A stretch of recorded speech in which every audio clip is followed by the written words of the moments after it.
Okay, this is a 1999 238RB. The RB stands for rear bath.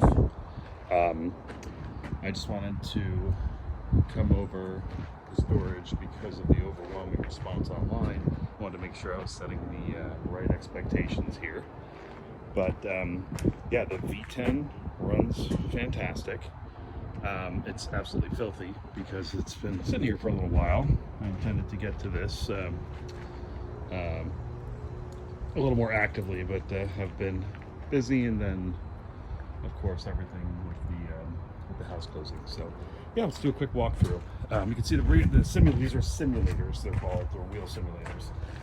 I've got all four of them, but this is those two are installed. These are not. There's an issue with one of the nuts on the simulators, so that was that. Everything is good. There's no form of liquid issues, nothing like that. No water coming in. It's got a bump in the corner here, which I was going to just put some butyl tape in there. Spare tires, good to go. Could use a cover. The generator is under there. The people I had purchased it from said that it was working and everything was fine. I can't figure out how to get it started, but there's a couple of different places on the camper where you can press a button and you hear something happening, but I don't know. I'll have to look further into that. A lot of these are just storage. Propane tank up there. This is for the oven. That's for the refrigerator, oven. I think this is a stereo, if I remember correctly. But let's see, yep, 23RB rear bath. And I should have prepared this better,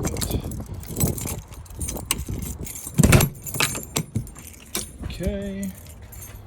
This is a screen door, so I don't know why they have that mosquito net. Let me just hitch this up so I can fly closed on it. Okay, in we go. Almost. That's that. Turn on the power, which is right there. Turn on the ceiling light. There's the porch light, if I can't see it, how bright it is. And trunk lights are for the lights, and all these little things cross. Oh, here's another one. There's a little bump right there. Somebody caught a hold of something. Again, since there was no delamination or anything throughout the top, I figured, okay, we'll tuck some butyl tape in there and then, shore it up with something so I can. But again, I just want people to know everything, especially with the response I'm getting from Florida to the border of Canada, with people send people to pick it up and things like that. This includes this. This is the only reason I haven't had this opened, is because I was going to remove it completely, although I'd love to have an awning, but the lags are pulled out over here, probably from whatever the situation was that pulled that bump there. So if you can live without it, you can take it off, easy fix. If you cannot, then I would take that out, do what you're going to do down here, and then shore that up and get it ready to take some screws. But batteries are under there. Okay, here we go, going in. Let's see, let me get some lights on here. And again, I'm just out of the truck. Oh, this is on the switch. Okay. Let me go, just here. As I'm walking in here, this is the layout. Some people said it was too big for it to be a 23RB rear bath. There's the bathroom door. But that could have been, what I took the pictures with. I don't know, but it's bigger than a little bit bigger than the queen bed up here, with storage, with lighting, and 3 windows, which is nice, because a lot of them don't even have windows anymore because they put like TVs and stuff in them. But and also the roof is very telling. There's no sign of any damage, so that's nice about a cloth roof. All right, so obviously this is for when you're sleeping, but for now, let's flip up that. So I like driving it most when you feel like you're a part of everything. This is the ladder bar. Get that out of the way. Okay. All right, so here's the cab. Keys. Get some AC going because it's hot in here. Oh, here, I'll let you see the startup process, which should show. All right, it's got ABS, which was an option, believe it or not. Right now it's off, so it shows, you see the check engine light and everything. It's off. It's not generating power. It's not doing anything. So I like to check that to make sure nobody has disabled it. But I don't know if you can hear that. Nice, smooth V10 start. Let's see. Okay, airbag lights. So no lights. Everything's good. 74,310 miles. Almost half a tank. So that's probably like, a lot of gas for this thing. But yeah, and there's the. It's got a little rear view monitor. Got a kick out of it having a rear view mirror because, I guess it's good for socializing with everybody there. But yeah, let's take a look here. Gotta get the arm back on that. This chair is a swivel chair. It's got a nice window behind it. I would open it now, but you'd just be seeing the back side of the door. This was a CRT TV, 1999. Not a thing anymore. I do have a television I can put in here, but I was going to make this into a charging station because we got 12 volt, yes, the cable, and 110. So that's all there. Let me just crack this easy up a little bit. Okay. I had all the cabinet doors off yesterday, all of them. So, you can see some of them aren't even closed yet because I've got to get some of the little screws. They all have catches, but they have these little pneumatic pistons or spring pistons that hold it open really nice and sturdy. But I can't find what I did with the screws for them, so I will make sure those screws are in place before they go anywhere.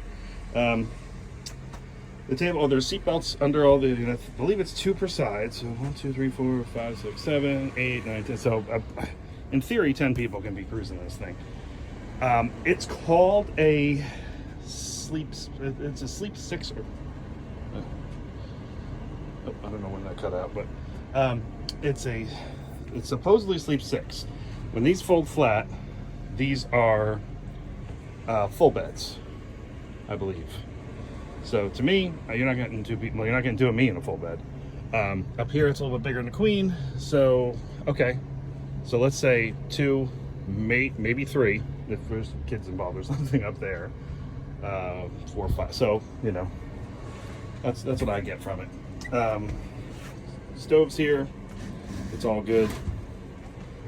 Double sink. Again, I was going to update the fixtures. My goal was I was going to do plank flooring throughout. I saw a fantastic conversion where they used the beige painter's tarps and made really nice duvet or just covers for all of what you see here. Give it a good updated look. Didn't get around to it. Whatever. It is what it is. Bathroom. Let me put on one here. So the bathroom is, yes, there's the tub, which a lot of people have never really swum in an RV. But again, little puppy or dogs, little kids, maybe that's the way to go there.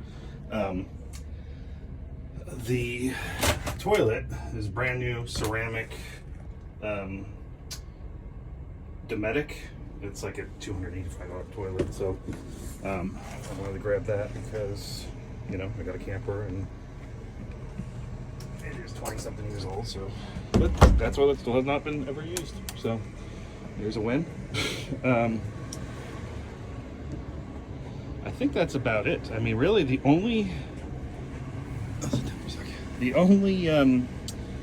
issue I know of is me not knowing how to get the generator up and going.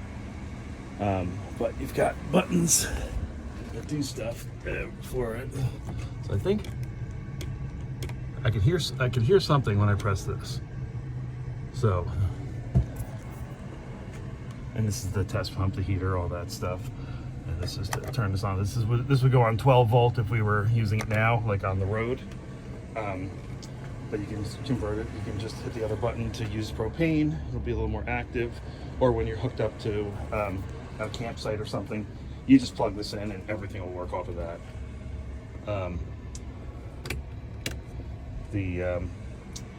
Yeah, I think that's about every single light in this place works. 1, 2. There. I mean, I know that's no big deal, but I kind of expect these things to work, but.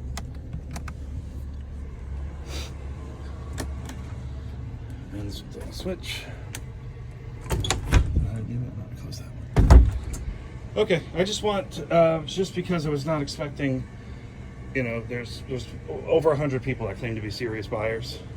So I wanted to make a video that, you know, set the expectations appropriately. You know, I wouldn't consider it a project at all by any means, because you could use it nearly right away. To me, it was because I wanted to upconvert it for my family, not to resell or anything. But like I had mentioned earlier, because of what's going on with the closing of this house, and if that's well, this stuff's got to go. We got to focus on other things. But I don't know where I was going with that. So yeah, it's a good all-around camper. I think it's, you know, priced where it's priced. With the response, I think I'm pretty confident with what I've got here. So yeah, it is it's a good setup. So if you're interested and you watch this whole video and you know you want to move forward, let me know. I've got a few people that came on early, so I want to make sure I you know, try to reach out to some people that I was speaking with earlier. But this is it. I just wanted to run here, make sure I got a video for people so the expectations are set appropriately, and you know, no one's traveling, you know, 700 miles and is upset. Or they decide, well, maybe I don't need to be messing with things at that, you know, at that price range for what it is. So for me, that's, you know, I bought it mainly, it doesn't have the bunk in the back, because those have been issues on these for the longer units, the 32s and 30s and up. It doesn't have a slide, which was a huge interest of mine, because I didn't, I mean, slides are fantastic for the most part, in almost every case, for, you know, giving you the extra square footage, but they're also one of the most popular issues in the, you know, 15-year plus camper realm. So slides with leaking, slides with power issues. So, and on top of it, with it not having a slide, this is your floor plan. You know, it's ready to go, ready to roll. My buddy had a beautiful camper with a slide, and you know, you'd have to be 150 pounds or smaller to get to the bathroom during travel. Not that you should be doing that, but I mean, if you pull over, you don't want to bump a slide out, or I don't know. I'm just saying, it's ready to roll as you see it. It's running now, almost. I imagine you can hear it, but it's really quiet. So, yeah, that's it. So, and the fact that it's only 23 feet, it could fit in just about any driveway. And on top of that, on top of it being able to fit in just any driveway, it's super easy to get it in a normal parking spot, you know. So, and that's where I've had it. That's why I included a picture of that. It's parked in a normal parking spot. You're not going to be able to do that with a 26 and up, you know. So that was another thing that was appealing to me. So, yeah, here it is. If you have any questions, please reach out. Hopefully this will thin some of the some of the incredible amount of messages I've been getting. But and yes, that arm needs to get attached. It's there. I don't know how to attach it. Hasn't been a priority of mine. But let me get down in the cab. But this is, you know, this is the camper. My best ability to give you some representation of it. does have air ride in case you are intending to tow your car, tow storage, tow a trailer rather, and tow whatever you want to tow. But trying to think. Here's the antenna thing. I was probably gonna remove that, but I was considering keeping it for the Wi-Fi receiver, just in case we used campsites that had Wi-Fi. Almost many of them do, but you do need to set up a decent receiver and cellular modem if you intend to have that without an issue. And that's all the way up because when this is down, until it's got the little cleats here, which it had, but they snapped off, until it's got those little cleats set up, just makes a whole lot of noise. I like to have this down while we're driving it, but I didn't put it down yesterday. So, all right, that's about it. Oh, and if you want to see this as the bed, you just look like that. It's a bed. It's a very 1999 bed, but covers or reupholsters or it is what it is. All right, thank you very much.